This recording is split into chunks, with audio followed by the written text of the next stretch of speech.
গাজায় বর্বর হামলা চালিয়ে আসছে ইসরায়েল। মৃত্যু মাতমে শিউরে উঠছে গোটা বিশ্ব। ইতোমধ্যেই লাশের মিছিল গড়িয়েছে ৩৯,০০০-এর কাছাকাছি।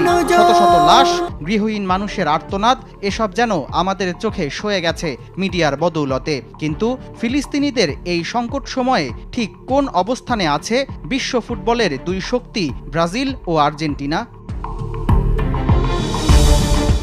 গাজায় হত্যাযজ্ঞ শুরু হওয়ার পর থেকেই ফিলিস্তিনের প্রতি সহানুভূতি দেখিয়ে আসছে ব্রাজিল সরকার।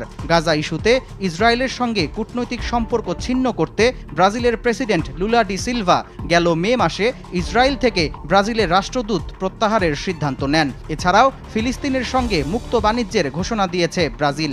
দক্ষিণ আমেরিকার দেশগুলোর বাণিজ্য বিষয়ক ফোরাম মার্কোসুর ট্রেড ব্লকের সম্মেলন চলাকালে ফিলিস্তিন সরকারের এক প্রতিনিধির সঙ্গে এ চুক্তি স্বাক্ষর করেন ব্রাজিল প্রেসিডেন্ট। এদিকে ২০১০ সালেই ফিলিস্তিনকে স্বাধীনতার স্বীকৃতি দিয়েছে ব্রাজিল। তবে ফিলিস্তিনের প্রতি বরাবরই বিরূপ আচরণ দেখিয়েছে আর্জেন্টিনার সরকার। গেল শনিবার ফিলিস্তিনের সশস্ত্র গোষ্ঠী হামাসকে সন্ত্রাসী সংগঠন হিসেবে আখ্যা দিয়েছে আর্জেন্টিনা। এছাড়াও চলতি বছর ফেব্রুয়ারিতে ইসরায়েল সফর করে ইহুদি ধর্ম গ্রহণের ইচ্ছা ব্যক্ত করেছেন আর্জেন্টাইন প্রেসিডেন্ট জেভিয়ের মিলেই।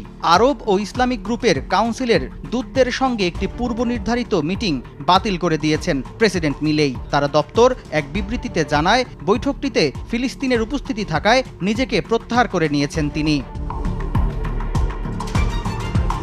বিশ্লেষকরা বলছেন, ইসরায়েলের দখলদারিত্বের পক্ষে অবস্থান নিয়ে আর্জেন্টিনার প্রেসিডেন্ট ভুল